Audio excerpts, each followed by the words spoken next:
नमस्कार दोस्तों, स्वागत है आपका भगवद गीता के 15वें अध्याय पुरुषोत्तम योग में। इस अध्याय में भगवान श्री कृष्ण संसार रूपी वृक्ष का वर्णन करते हैं और समझाते हैं कि किस प्रकार जीवात्मा परमात्मा का अंश होकर भी माया में बंधा है। आइए सुनते हैं पुरुषोत्तम योग का अद्भुत उपदेश। भगवान श्री कृष्ण इस अध्याय की शुरुआत एक अद्भुत उपमा से करते हैं। वह कहते हैं कि यह संसार उल्टे पीपल के पेड़ की तरह है, जिसकी जड़ें ऊपर है यानी परमात्मा की तरफ है, और शिखाएं नीचे फैली हुई हैं यानी सांसारिक दुनिया में है। इसके पत्ते वेद हैं, और जो इस वृक्ष को जान लेता है वही वेदों को जानने वाला भी होता है। यह वृक्ष नित्य नहीं है। इसकी शिखाएं कर्मों के अनुसार बढ़ती और घटती रहती हैं।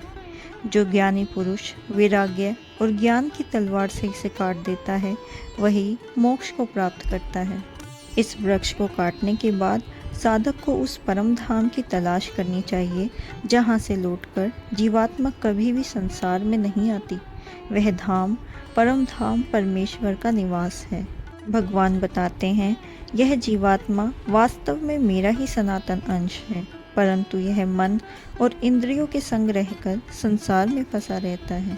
जैसे वायु सुगंध को साथ ले जाती है, वैसे ही आत्मा भी शरीर से शरीर में जन्म लेते समय मन और इंद्रियों को साथ ले जाती है।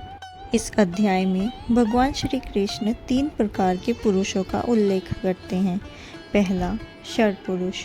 यह नेश्वर जीव है जो जन्म मरण के चक्र में घूमता है। दूसरा, अक्षर पुरुष।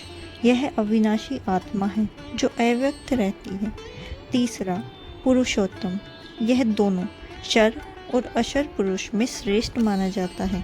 वही भगवान स्वयं है जो क्षर और अक्षर दोनों का पालन करने वाले हैं। पुरुषोत्तम पुरुष की महिमा को बताते हुए भगवान कहते हैं, मैं ही सबका धारण करने वाला, पालन करने वाला और मूल कारण हूँ। मैं ही सूर्य का प्रकाश, अग्नि की ज्वाला और चंद्रमा की शीतलता हूँ। जो भक्त मुझे पुरुषोत्तम के रूप में जानकर मेरी शरण में आता है वही पूर्ण रूप से मोक्ष को प्राप्त करता है। यह संसार अस्थाई और मायामय है। जीवात्मा परमात्मा का अंश होते हुए भी बंधन में है। केवल पुरुषोत्तम श्री कृष्ण को जानकर और उनकी शरण लेकर ही मुक्ति संभव है। तो ये था भगवद गीता का 15वां अध्याय पुरुषोत्तम योग। भगवान श्री कृष्ण हमें सिखाते हैं कि केवल पुरुषोत्तम को जानकर और उनकी शरण में जाकर ही मुक्ति प्राप्त हो सकती है। आशा है यह ज्ञान आपको जीवन में प्रेरणा देगा। वीडियो पसंद आया हो तो वीडियो को लाइक करें, शेयर करें और सब्सक्राइब करना ना भूलें। मिलते हैं अगले अध्याय में, तब तक के लिए जय श्री कृष्ण।